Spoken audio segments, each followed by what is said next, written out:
This video has been designed to address the number one focus for you in your program. Your efforts should be directed towards healing the intestinal lining. Much discussion and research is being focused on the microbiome, comprised of trillions of microorganisms in the gastrointestinal tract. The microbiome is now being touted as connected to the immune system, moods, and psychologists and other research are making connections between brain focus and our digestive system. Some of the tests available for you include the following. If you're working with a gastroenterologist, an endoscopy and a colonoscopy are likely to be tested. The primary focus of colonoscopies in 2018 emphasizes C. difficile and SIBO. Other tests that are available include the following. There are medical parasitology tests available through your GP. However, they are limited in what they detect for.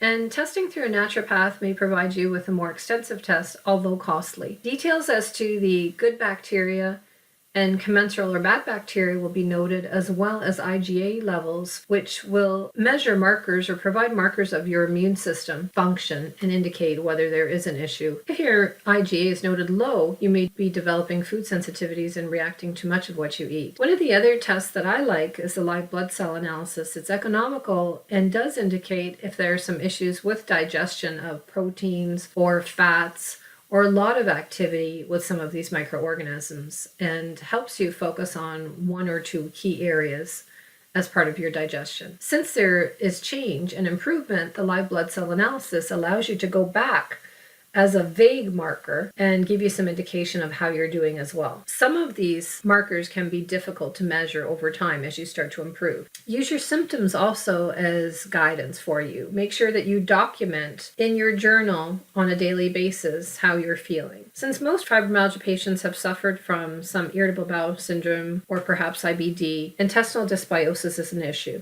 Intestinal dysbiosis means that the wrong types of bacteria have grown disproportionately and have compromised the biofilm that protects against the wrong types of bacteria. You can use some of the combinations noted in this video to correct this problem, which are focused at removing the bad bacteria. As well, in 2018, there is some experimental testing with short-term medications available through your gastroenterologist. The idea is that some of these negative bad bacteria can be targeted. The 3 components of change that you should integrate into your daily life include the following: probiotics, dietary changes as needed, and supplements, which will assist in repairing damage to any tight junctions. This is essential in ensuring that leaky gut is healed if it exists, and any large undigested food particles that are passing through are closed down. In other words, before any detoxification begins, work must go into healing the gut. This is going to take time and involves removing most inflammatory foods, which just aggravate the problem. These supplements are not designed to be used in conjunction with one another, although they can be.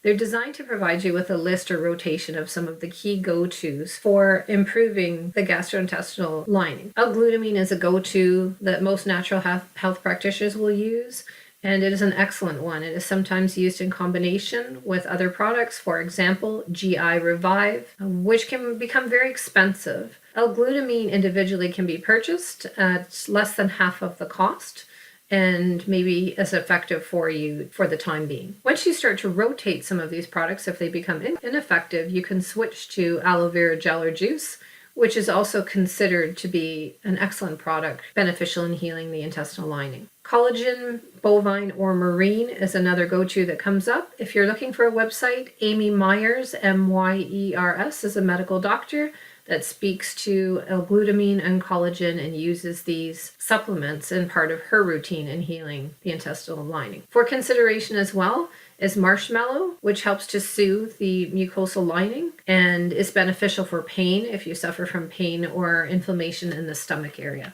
Once you start to detox, start to do so very slowly. Watch for detoxification reactions. If you start to become immobile or adversely impacted, then you should slow things down. Black walnut is a single tincture that can be used, liquid or capsules, and then eventually you can move slowly to parasitic combinations and start to rotate them. They may include artemisia, berberine, grapefruit seed extract, which you might want to be careful with. It's very strong. Garlic, oregano, olive leaf, any combination here. In addition, you should strongly consider use of antifungals, particularly if candida is an issue. Caprylic acid and monolaurin are 2 medium-chain fatty acids derived from coconut oil, monolaurin being extremely effective and quite a bit stronger better at dealing with long-standing candida. They are both excellent products. You can rotate them, or you can start slowly with caprylic and work your way up to monolaurin. If you're having difficulty getting nystatin, for example, to deal with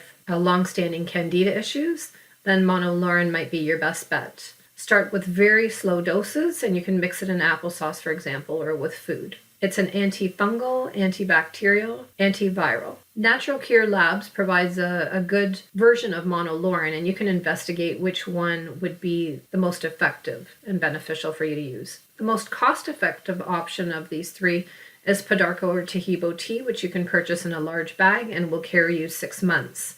You can drink the tea and drink numerous cups a day. Reducing inflammation is critical. You most likely have quite a bit of inflammation in your body, and food contains allergens, which will just aggravate that. Food sensitivity testing can be achieved via blood work. However, you'll have to pay out of pocket for this, and it can be costly. A more cost-effective way to deal with this issue is to remove what's considered to be the key allergens: corn, dairy, sugar, soy, gluten. Most likely eggs and wheat should be added to that list as well. How long do you have to do this? A month minimum. 2 months is ideal. Again, you can go to Amy Meyer's website or other websites that are reputable and discuss this protocol. Critical in working with your intestinal system is ensuring that regular bowel movements are achieved. This is a must, step 1. And if you're not having regular bowel movements, that is daily, 1 to 2 bowel movements per day, then you will need to slowly start to increase some fibers to assist you with that. As well, you can use magnesium, which should assist you in moving the bowel. Lots of water and some of the gentler fibers, since you are most likely to not do well with psyllium as a fiber. Focus on some of the gentler ones, including flax seeds, the ground seeds, not the whole seeds, and chia seeds, for example, can be mixed in some almond milk as a snack. As you start to focus on detoxification, don't forget that the skin is a major eliminative organ, and skin brushing is an economical way to help to ensure that the lymphatic circulation is optimized. Detoxification can also be achieved through bentonite clay baths at home, and sweating is also beneficial. We'll start to talk later about infrared saunas when we talk about detoxification of heavy metals. And remember that listening to your body is essential. If you start to feel ill, you should slow things down, take a break for a few days, let your body readjust until your body is strong enough to deal with some of these die-off reactions that you're having. It's ideal to develop your program under the supervision of a health practitioner, whether an integrative doctor or an experienced and licensed naturopath.